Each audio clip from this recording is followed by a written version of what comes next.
Sixth achievers. Today I am going to say about ozone layer. Ozone layer is found in stratosphere.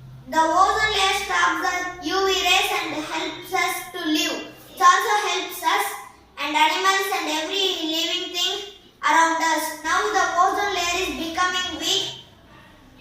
That's why let's start plantation and let's stop pollution. Thanking you.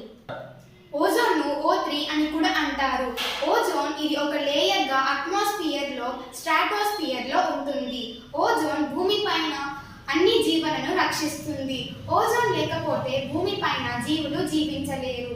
సూర్యుడి నుండి వచ్చే harmful UV rays నుండి ozone మనల్ని కాపాడుతుంది.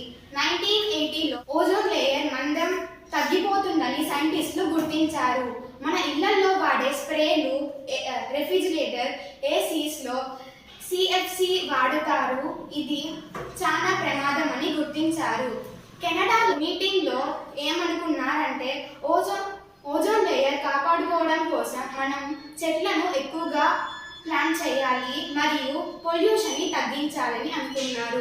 అందువలన ప్రతి సంవత్సరం September 16న world ozone డేగా జరుపుకుంటారు.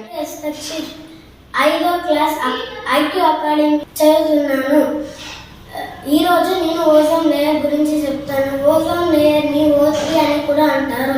ఓజోన్ లేయర్ ఇది ఒక లేయర్. ఇది స్ట్రాటోస్ఫియర్ లో ఉంటుంది. ఓజోన్ లేయర్ భూమి మీద ఉండే ప్రాణులను కాపాడుతుంది.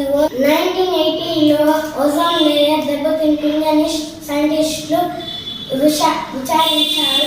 మనం ఇంట్లో వాడే స్ప్రేలు, ప్లాస్టిక్లు, ఏసీలు, రెఫ్రిజిరేటర్లో SCF అనే ఒక యాసిడ్ ఉంటుంది. SCF అంటే క్లోరోఫ్లోర్ కార్బన్. రిలీజ్ అవ్వడం వల్ల మన ఓజోన్ లేయర్ దెబ్బతింటుంది.